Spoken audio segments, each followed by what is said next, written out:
Hey, what's going on, guys? I'm very excited to be unboxing this kit for you guys today. This is the HGUC Qubeley Revive version.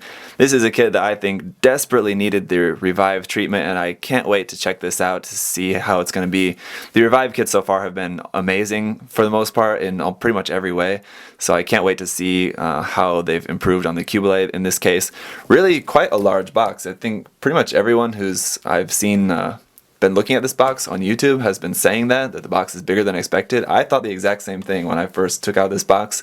It's like, wow, that's larger than I expected. All the other Revive kits have been relatively small in their box size, even the Strike Freedom, and that's got like that huge backpack and all of that, but I guess those have a lot of like runners that can be pretty flat. This has a lot of kind of larger pieces, so I guess that's why the box is a little bit bigger this time. So we can see 35th anniversary Revive logo there. This is, I believe, maybe the 5th kit in the Revive series so far, I think. What did we have first? The Gun Cannon, the Gundam, the Strike Freedom, the Mark II, and the Mark II, and then this, I guess. So, really loving the Revive series so far. I gotta say a big thank you, as always, to MindFenix Hobby Store for sending me this kit to share with you guys. So check them out. The link to their shop is always in their description to my video reviews for them. So check them out if you're living in Australia, and use their site if you're living there. So support them. Anyway, let's get on with the unboxing. Beautiful box art here for this, I gotta say. Even if you're not a big fan of the design of the Qubeley, I think you have to admit some really awesome box art here.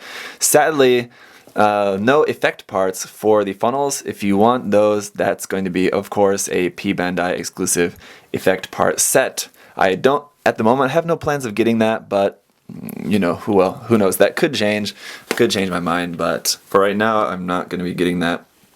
Here on the side we can see this is number 195 in the HGUC line, getting close to that number 200 at the moment of recording this. We don't know what that 200th kit is going to be quite yet, but we should be finding that out relatively soon, I suppose. Here on this side of the box we can see the Qubeley here, just a standing pose there, front and back. Then a few action poses here. Looks like this is showing off, what is that, a gimmick for the shoulder binders. So those are able to close up, like perfectly closed, to be just, I don't want to say closed, I guess, here like that. And then of course you can open those up and they should be really nicely articulated. So hopefully that works out really well. Then of course it does have a one beam saber. I'm not sure if it's going to have two or just one beam saber effect part. We'll find out when we open up the box. Gimmick here, the hands are articulated, the fingers only articulated at the sort of base knuckle, I guess you would call that. First knuckle, I'm not sure what you'd actually call that, but anyway, that is better than nothing, I think. Just some plain, just open hands I think would have been fine, because it's really only like one pose I think you're going to want to do with those hands, but it is a cool little gimmick that they included there. And then of course the details about the sort of chest cockpit hatch sort of opening thing that opens up, kind of, but the inside cockpit is not open. Anyway, I don't really know, but you can do that. And then the funnels, of course, are all there and can be coming out. On the other side, we've just got a big CG rendering here with it facing off against the Hyakushiki. Some technical specs there in Japanese. The height 18.9 meters, so slightly taller than the average Gundam. And then 1,800 yen for the price. So a little bit more expensive for an HG, but not too bad. Here we can see right off the bat, that answers my question about the beam saber effect parts. We do have two of those, so that's nice big parts here for those wing binders, looking beautiful. I was also curious if these white parts were going to be coated with like extra finish, because some of the advertisement photos looked like it was like extra finish, the white, but it looks like it's not, just regular white. A lot of these holes in the white plastic is a very good sign for me, because that means that there's going to be pink parts underneath there rather than just a bunch of pink stickers all over the place.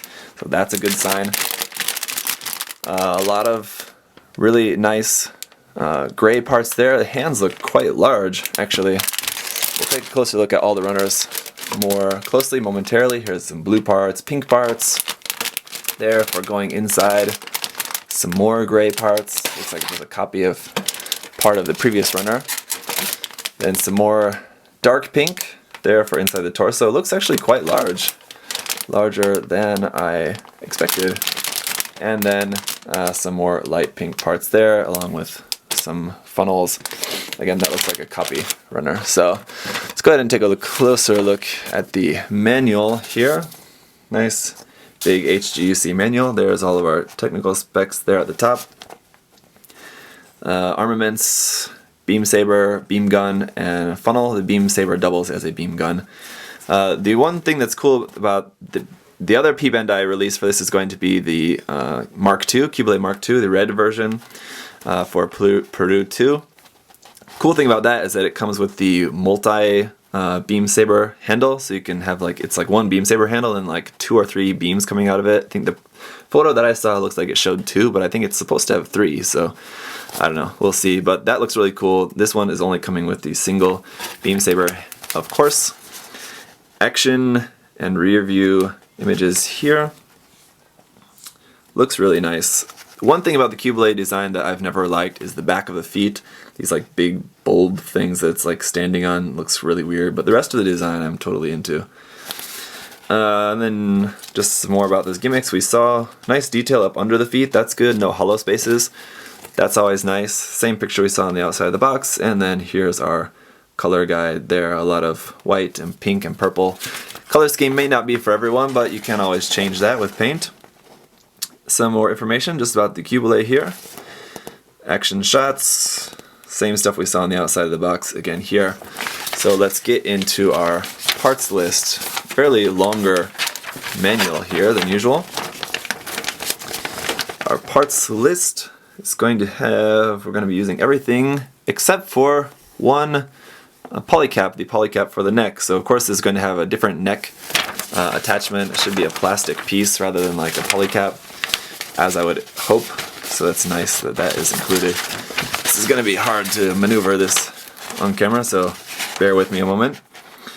Alright, so we're building the torso first, and speaking of the neck, let's see, where is that part? It is going to be here. So there's that part for the neck. So this should be some nice detail. When you have the head up, you're going to be able to see that detail up underneath on the neck part. It should look pretty nice.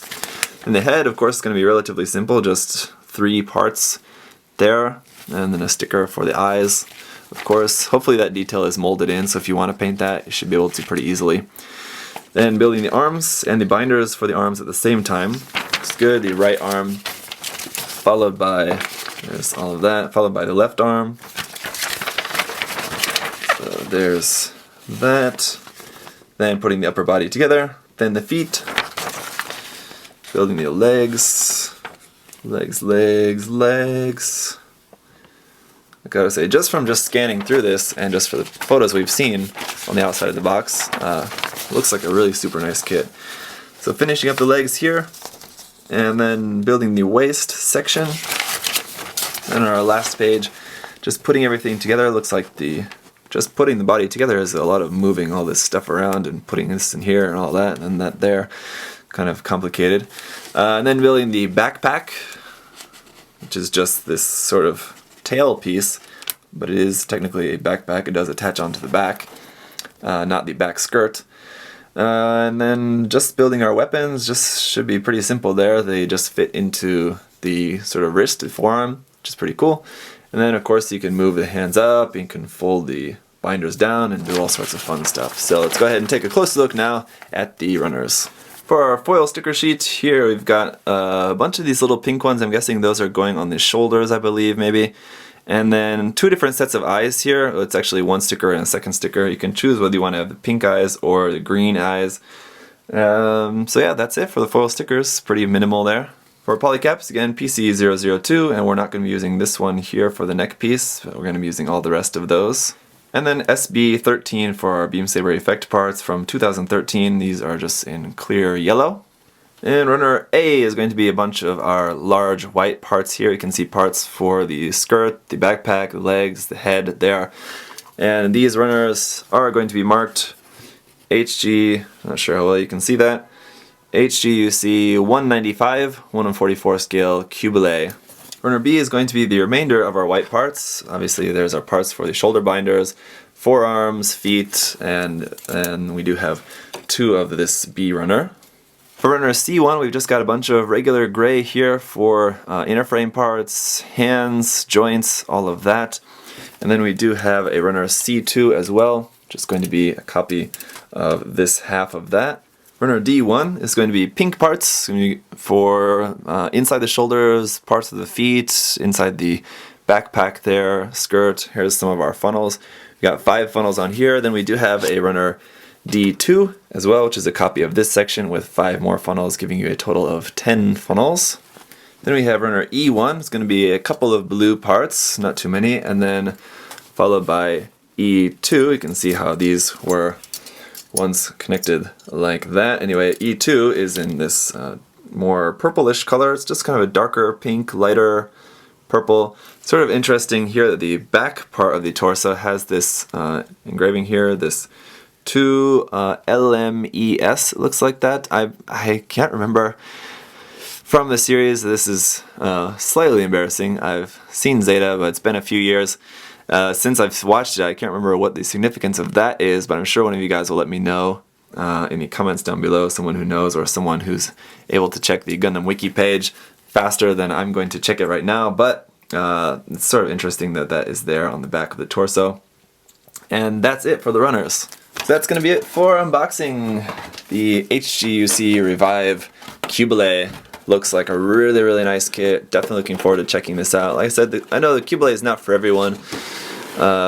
Definitely a more feminine color scheme, a very interesting, unique design, but it is definitely looking like a cool kit. So thank you guys for watching. If you have any other questions or comments, of course, leave those down below. Otherwise, I'll see you in the review, I guess, right?